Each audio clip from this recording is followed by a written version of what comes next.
Hello, my name is Daniel Thibault. My colleague Eric Ole and I are pleased to give you an overview of the Utility Network API as part of the ArcGIS Enterprise SDK. In this session, Eric will first do a quick introduction of the Enterprise SDK, and then I will jump right into our main topic, which is what does the API looks like and how can you use it with me providing some code examples. Okay, we're going to spend a few cycles to talk in generalities about what the Enterprise SDK is and the context of when it is going to be used. Interestingly, about the Enterprise SDK, it's basically going to be employed, say you're in a service-based architecture, and there are some new operations that you want to be able to add to your published maps, your published service, or maybe you want to take an existing operation and augment it somehow. You want to extend it, provide more information or more information in the response. Maybe you want to override the functionality completely. In this case, the mechanism that we use inside ArcGIS Enterprise are server object extensions and server object interceptors. These are the standard mechanism that allow you, the developer, to extend ArcGIS Enterprise as well as its REST API. Again, if you're implementing, if you want to extend or override existing behavior, you do a server object interceptor. You're essentially intercepting the call to the service and doing other things or augmenting the functionality of what's being done by the operation.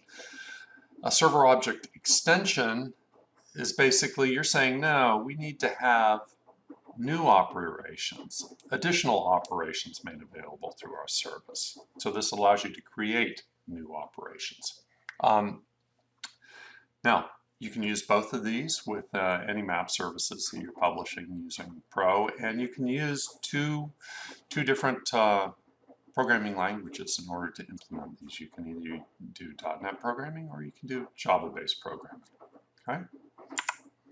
Now, there's plenty of online doc talking about this, including what we're going to go through a little bit here is being able to use it in the context of utility networks. Okay, you can implement SOEs and SOIs that take advantage of the utility network information model. Now, how would we compare the Enterprise SDK with some of the other SDKs and APIs that Esri provides? Well, think about the other APIs and SDKs. They are consuming in a service-based environment. They're consuming essentially the REST API ultimately. You can see in the graphic we have the Pro SDK, the Runtime SDK, a JavaScript API, as well as a Python API. They will all communicate to ArcGIS Enterprise through using JSON and hitting a REST API. Now, the Enterprise SDK is not consuming the REST API. It's actually able to consume the native geodatabase implementation, the native enterprise workspace implementations, in order to supplement or augment the REST API as either an SOI or an SOE. Okay? So it's a little bit different. It's not forced to communicate to the REST API that the other APIs are in a service-based environment. Now, a server object interceptor. It basically, again, it allows you to add custom logic to your map service or any of its extensions, be it the feature service, utility network service, version management service, the validation service, any of the services you can create an SOI for. And it is, again, allowing you to intercept the web service requests. However, you are not changing the REST API. The REST API remains as it was defined, and you are merely allowed to intercept the call and augment the behavior. Some of the use cases of things that people do with SOIs include fine-grained user access control. Maybe you want to say, I have a special database and I only want to allow certain people to see certain attributes on my features. You could do something like that, where you could provide that level of access control through an SOI, and people have done that. Maybe you want to provide additional logging capabilities. Maybe you want to be able to write out to your own logging infrastructure for auditing purposes. You can do that relatively easily through an SOI. Also, you may want to filter data, provide enrichment, or do additional validation to information flowing into your services. Okay, that's another opportunity for when people use and implement SOIs. Now, a little bit of picture here. We have our GIS server with our map service, feature service, utility network service. There can be all kinds of services there in the middle of the page, but in the middle of this diagram. But think of them, think of your SOI as being a layer that's going to be in front of the map service or the feature service or the utility network service. And going through their existing APIs depicted by the lollipops. These are our existing ArcGIS REST APIs, and the apps are calling into those, but the SOIs are given the opportunity to intercept the call before it gets to the map service or before the request gets to the feature service or the utility network service. That's why it's called an interceptor. And again, there's all kinds of really good online doc and examples of how you can put one of these things together, either using .NET or Java. Here's a simple example where we're doing some kind of an operation where you have to be a particular user to be able to edit a certain area. So let's say that you create an SOI that's intercepting a call to a feature service, and it's going to pay attention to the apply edits operation. So the client application is talking to the service and making the apply edits operation request, and your SOI is going to intercept it and then determine based upon whoever the authenticated user is and all that, and your other information that you have at your disposal, are these edits being allowed in the area? If they are, if the user is appropriate, then you just let the request pass on through to the feature service where the apply edits process would be triggered, and the response would come back, and it would go back through your SOI and then back to the client application. However, if the user was not appropriate for performing edits in that area, your SOI could say, wait a minute, no, not. They can't do that. So then you could return an error to the client application, and the request to apply edits never made it to the feature service. It was intercepted by your SOI and returned back to the user. That's a simple example of what you can do. Looking at server object extensions, you're doing this again when you want to create your own REST API. You want to create your own and expose your own operations. Now, be it that these are your own specified operations, you're extending the REST API. ArcGIS itself has no knowledge of this API. So this would be consumable by your own custom applications, but not by ArcGIS. Some examples of when you would want to do an SOE. Maybe you want to add a custom network tracing operation in the context of the utility network. Or maybe you want to have a custom export format for your subnetworks. Well, you could create an additional REST API, additional operations in your SOE that could provide that level of functionality.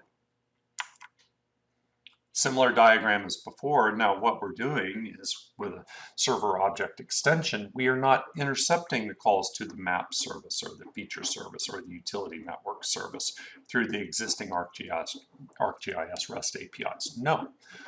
What you're doing is you're exposing a new API that you can see in the bottom of this figure. And that is then calling into your SOE. And your SOE can then communicate to your enterprise geodatabase and your utility network. And Daniel will talk a lot more about this, actually doing some actual programming later in this presentation. But in this diagram, you can see the custom applications are making use of your new REST API and calling into your SOE to do that custom behavior. Much like SOIs, lots of documentation available. I just scraped this off of the ArcGIS developer site. Here's another example. Okay, we have a custom operation. Okay, we have our SOE. We're going to call the custom operation. The process is triggered inside your SOE. It will communicate to the geodatabase and utility network, and then it can return its response. But you see in this example, as compared with the SOI example earlier, we're not having the feature service or the utility network service or any other service playing a part in this processing. Now, how do you get started? What's the basic thing you have to do here? Well, there's some really good guides online to help you get started. Of course, you start off, write some code, implement it. Daniel will provide more details on that later in this presentation. Then you can deploy it. Then from there, go in and you'll enable it through Server Manager. You can see in the graphic and above number 3, enable, you can see the .NET Simple REST SOE. Then from there, start testing it, start hitting the REST endpoint and making sure that it's doing exactly what you want it to do. So that's a brief overview of what you can do to implement SOEs and SOIs using the Enterprise SDK. So Daniel, please tell us more. Now, let's focus our attention on the portion of the API specific to the utility network.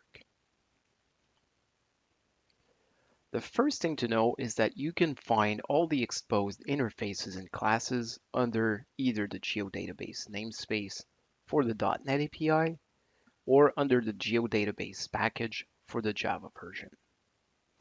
Under the SDK guide, you will also find two important things. The first thing is some code snippets and more explanation on the utility network API itself. But most importantly, we also provide some class diagrams as illustrated on the slide, which should help you navigate through the interfaces. In the SDK guide, under the best practices section, you will also find more explanations and code snippets related to the utility network and how to use it. Lastly, and most importantly, we also provide complete class diagrams showing you all the different interfaces and how to navigate through them. Before we dig deeper in the API, it is important to understand what you can and cannot do using the Enterprise SDK. On the available functionality list, you can essentially do all the data manipulation work against an existing network. This encompasses, accessing the network properties such as the domains, the tiers, the terminal configurations, and so on. You can also manage some networks, manage network associations, execute traces, and even access the network index, as we will show further down in the presentation. Lastly, you can also work with version data. Now, let's look at the functionality which is not available to you using this API. Basically, you cannot create a new network using the SDK or even modify, the schema of an existing one. Lastly, you cannot bulk load data into an existing network through the API. All these tasks are recommended to be done through geoprocessing.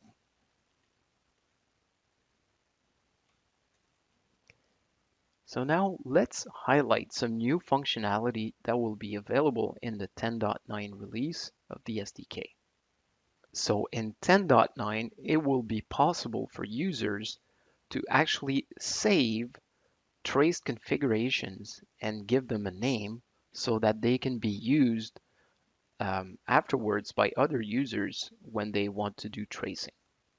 So all the interfaces related to name trace configurations, notably iNetwork trace configuration, will be exposed in the SDK. So in that way, you will be able to not only store, but manage trace configurations and also use them while tracing. Another new functionality that will be exposed through the new iBase Network Location interface is the ability to locate non-spatial objects and associations. You will also be able to validate locatability in tracing. In 10.9, we're also introducing a new functionality that should simplify updating associations. So this new update association method will be found on the iBase Network Association 2 interface. We are also introducing a validate network topology enhancement, which will allow you to specify a set of elements to validate and also specify the type of rebuild that you would like to do. Now, let's look at some code. In this section, we will go over the API to show you how to complete specific workflows. For this, I will use C#.NET code snippets, but also the class diagrams. Sometimes I will use the full class diagram notation as shown here, and some other times I will use a simplified version that only shows classes and interfaces for clarity and space considerations. For Java developers, rest assured, as I will talk about the differences in working with the API from a Java standpoint at the end of this section. Let's get started. First off, you have to know that iBase Network Interface is the entry point to the utility network. From there, you can actually manage pretty much everything in the network, including associations, name trace configurations, and even the network topology. You will also be able to instantiate some tracers, network queries, and even a subnetwork manager. And finally, you will also be able to access and manage rules. So let's look on how we can actually get from the map service to the iBase network interface. So basically what we want to do is to get from a map service that points to a utility network dataset to the actual utility network inside the enterprise geodatabase. As there is no direct way to do that, we need to follow a few steps. The first step is to establish a client-server connection to the enterprise geodatabase using any one of the layers inside the map service. In this case, as shown in the code snippet, I'm actually using the dirty areas layer in order to get the feature class behind that layer and then get the parent feature dataset. In the bottom left corner, I'm actually showing the structure of what a utility network looks like inside the geodatabase. So the utility network and all the other participating feature classes are stored under a feature dataset. For us to get to that feature dataset, we can use any of the feature classes participating in the utility network. In this case, I chose to use the dirty areas layer from the map service in order to get its feature class and then get the parent feature dataset. Once we have the feature dataset, we want to search for the utility network extension inside that dataset. From there, it is then possible to access the utility network dataset by providing its name. Another way to accomplish this would be to loop through the feature dataset in search of a dataset of type Esri DT utility network. That would actually give us the same result. Now that we have found the utility network dataset, we can simply use a cast to access the iBase network interface or any other interface falling under the class hierarchy shown on the left here. So, as I mentioned before, from there, all the interfaces shown at your left are available to you so that you can access any of them to complete a workflow related to associations, locations, topology, tracing, etc. Now, one important thing is once we have the utility network, we probably want to get more information on it. This information is provided by the data element. Think of the data element essentially as a container of the utility network definition or its schema. The data element is accessible through the IDE base network or IDE base network 2 interfaces. From there, you can basically get all the information about the utility network, including categories, terminal configurations, the domains, the tiers, network sources, and so on. Now, let's see how to get this data element. So again, from the utility network dataset, you can get the dataset component, which as a data element property that returns an IDE dataset. From there, you can cast this IDE interface to any of the utility network data element interfaces to get, for instance, as shown here, the schema generation, which is basically the version of the utility network schema that we're using. Now, another important task that you may want to do with a utility network is tracing. Let's see how we can actually execute a trace. From the base network, you need to essentially do three things. Create a tracer, create a network query, and then initialize the tracer using that query. This is what we're showing here. Now, once you have initialized your tracer, the remaining steps are essentially the same as if you would execute a trace inside ArcGIS Pro, for instance. So you need to do the same things. Once you've specified your starting locations, you need to configure the trace. For this, create a new UN trace configuration class and populate the desired properties, function, filters, barriers, propagators, and so on. Once you've done that, simply assign your trace configuration to your current tracer. Now you're ready to execute the trace. Simply use the trace function and specify which type of trace you would like to do. In this case, I'm doing a downstream trace.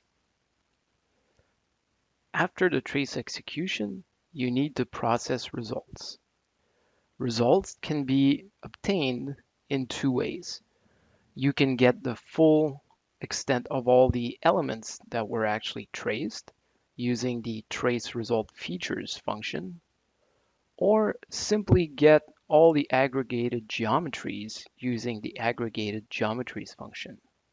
This could be convenient if you're only interested in displaying results and not, necessarily wanting to get into the details of every feature that was actually found on the trace.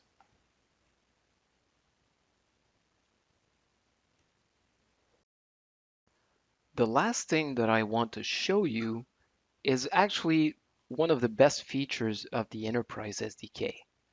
And this is the ability to work directly with the utility network index. Before I go further, let's define what the network index is. Essentially, the network index is the internal logical representation of the network. It's the network graph. It's composed of network elements, which can be junctions or edges, but also associations. So basically how those elements are related to each other other than through connectivity.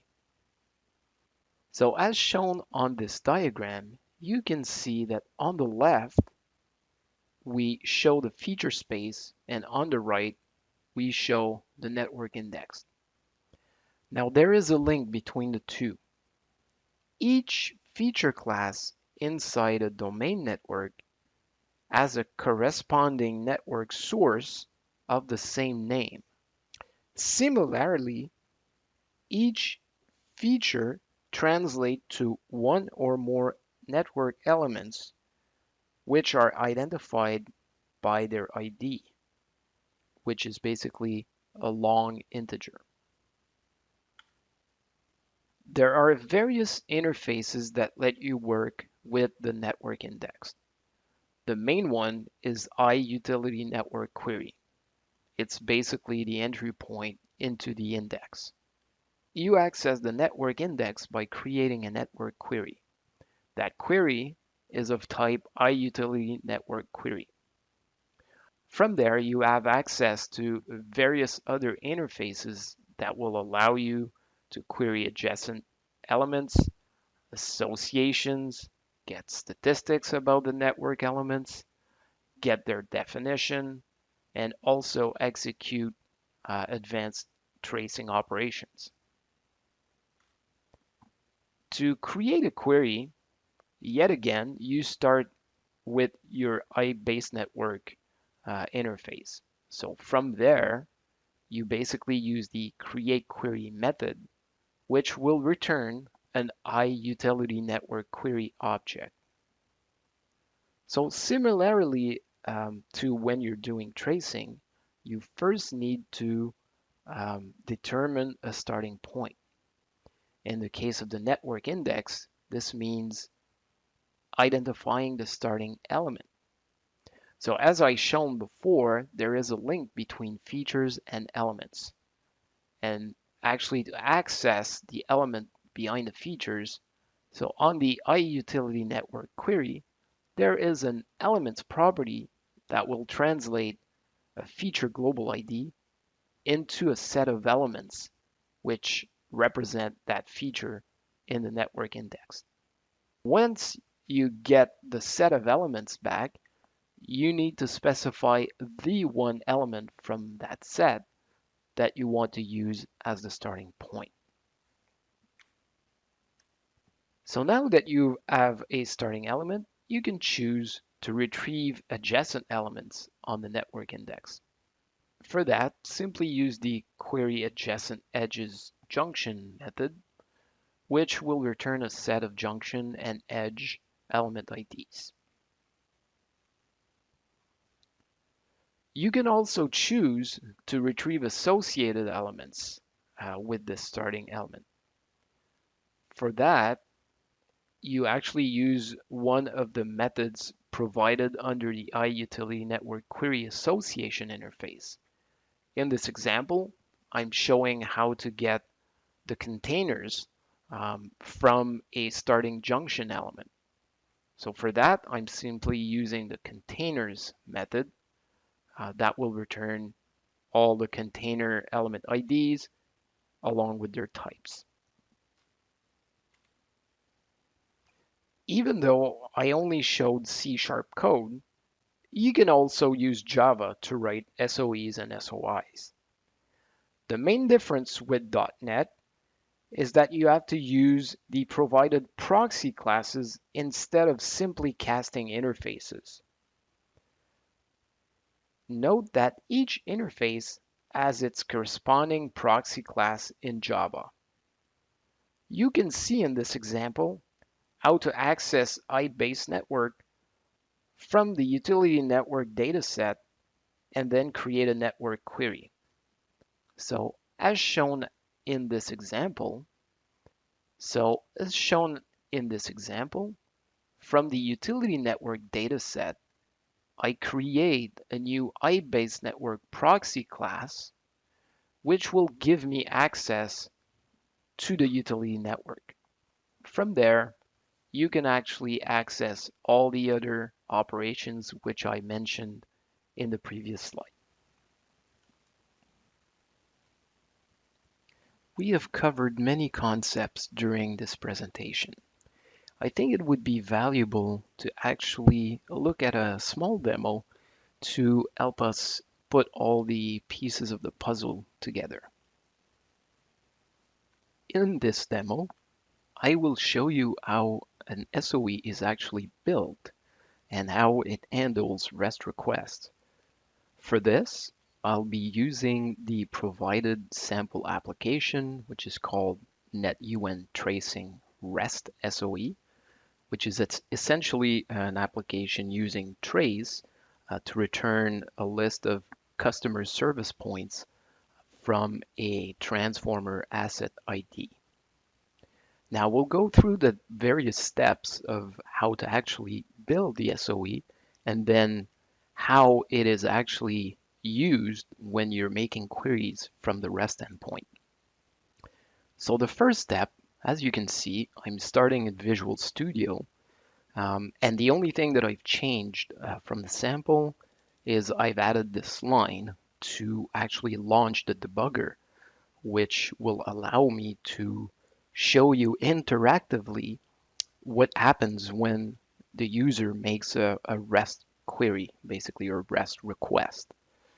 So let's go and start by actually building this into an SOE. So this is the simplest of the steps. Basically, what you do is you just build your solution as you normally do with any other Visual Studio solutions. Once you've built your solution, you need to deploy it on your server.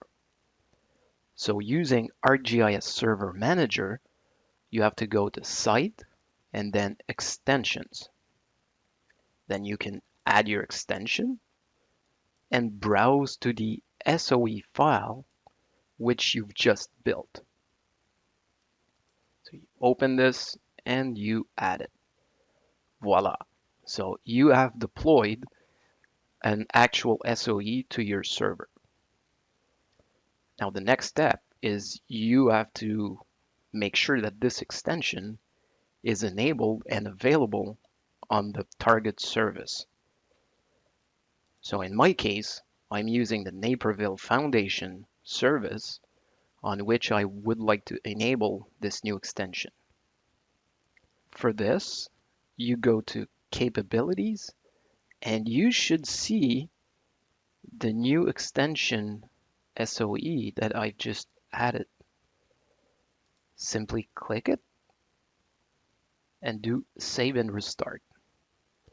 Now in my case, since I've enabled the debugger, you will see a Visual Studio debugging window popping up and asking me if I would like to attach the ArcSoc process to my application, which I will actually do because I would like to show you interactively what happens when we're making calls. So as I said, I've got this little pop-up. Say yes, and I want to attach this to my Visual Studio Professional. And this shouldn't take long. I attach it. And this will bring up the actual solution. Here you go. So as you can see, it actually lands into the class constructor. So before we go further with this, let me show you the different sections that actually make up this SOE. So let me close this. So there are various sections in this particular one. The ones that we're interested in are actually the first one here, the iServer object extension, which I will show you in just a sec. So in there basically is all the initialization code for your server object extension. In this case, that is where we're finding the UN in the map service. So we're finding the UN layer, and then from there we're retrieving the UN dataset inside the enterprise geodatabase. The next section that is very important is the REST handler section. So if we go and have a look in there, there's basically one method which doesn't seem to do a lot, but this is actually the entry point into the SOE when you make a REST request. So this method actually reroutes the REST request to the corresponding operation or resource method to actually handle the call. And these methods are actually located down here in the next section. So you see the first one here is basically creating those resources and operations for the SOE. So in this case, I have two operations. I've got a get MV transformer asset IDs operation, which takes two parameters, where and JSON. And then I've got a get customers operation, which takes in as well two parameters, the transformer asset ID and still the JSON for the format. So you define those operations and you simply add them to the root resource. So as you can see, I only have one resource in this service, which is root. You could, easily add other resources if required, and you can actually do the hierarchy of resource operations to fill whatever needs you have with your own SOE. So this is very important. The last piece are actually the REST handlers themselves, right? So as I said, this method routes the traffic to whatever method you're specifying in the schema method right here. So as you can see, for the get transformers, I'm actually routing the traffic to get transformers oper handler.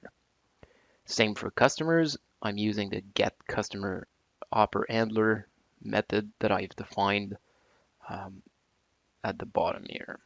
So you can see this is the get transformers oper handler, which basically contains all the logic that needs to happen when the user hits that endpoint. So in this case, what it does is it will create a feature service query or a feature class query in this case. So I'm querying for devices to get the list of asset IDs for transformers.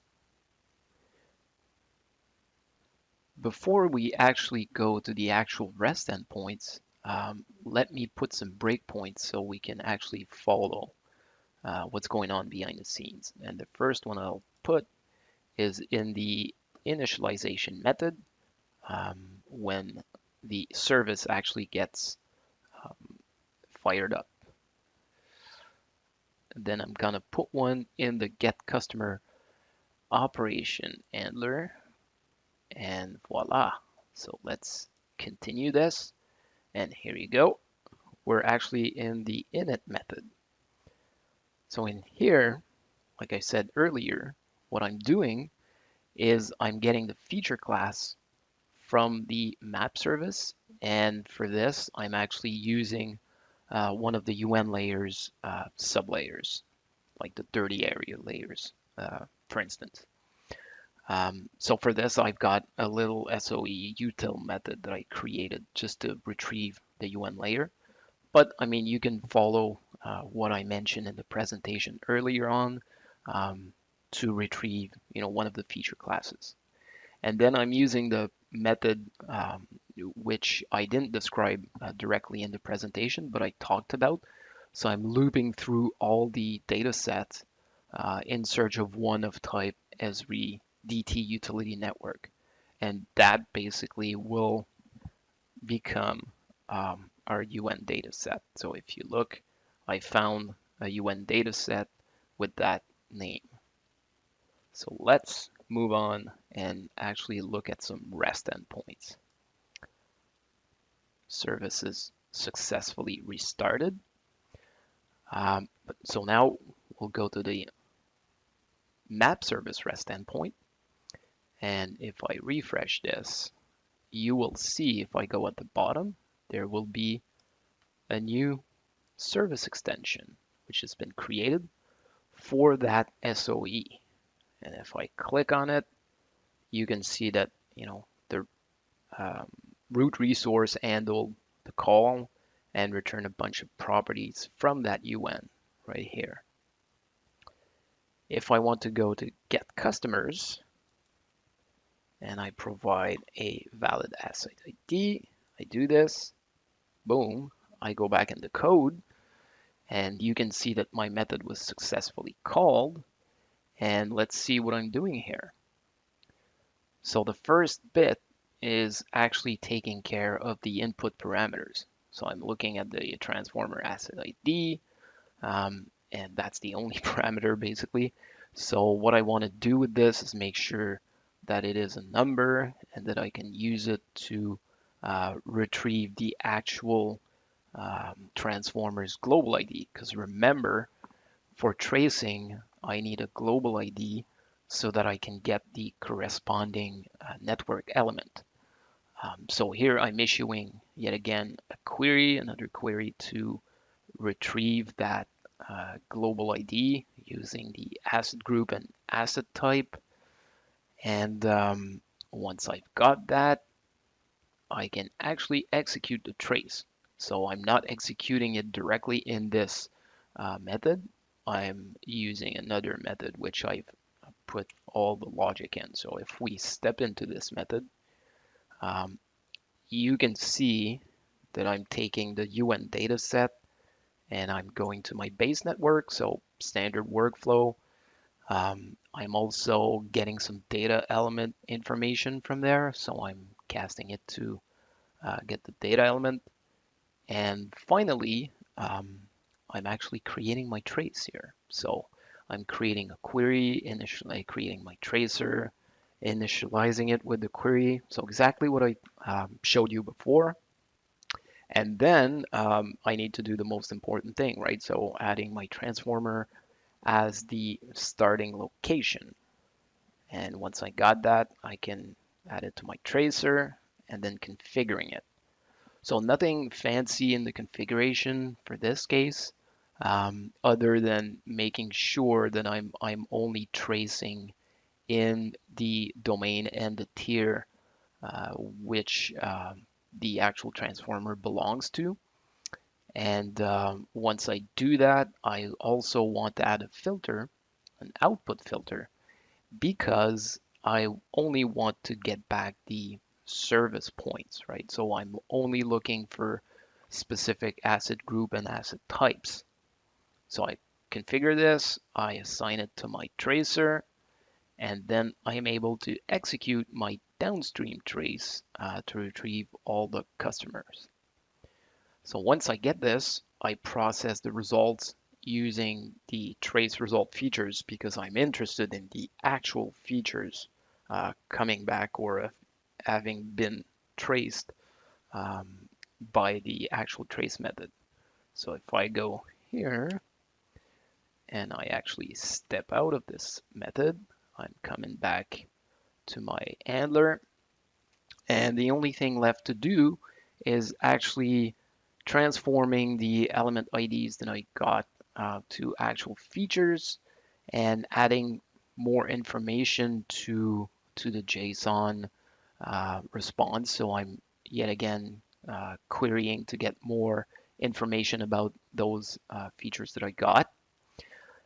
And then this is the custom part where, if this were an actual SOE, I would most likely query an external system, right, such as a customer information system to get, all the information about a customer, like address, phone number, so on and so forth. So this is basically fake in this case. I'm just adding, some random data, and then I'm returning this actual result. So if you look at this, you will see my service points which there are 8 of them. So if I continue on this, I should see that yes, I got 8 service points back with their global IDs, asset IDs, and geometries. So as you can see, I mean, this is not too complex, right? So an SOE is always done in the same fashion. So you create your resources and operations. So this is basically defining your API for that service extension. And then you attach to those various resources and operations, you attach REST handler methods, um, so that automatically when you hit those endpoints, they get um, you know they get processed accordingly to what you want it to do. So very simple, and I hope this was helpful to actually see the end-to-end process to actually um, construct and use your SOE.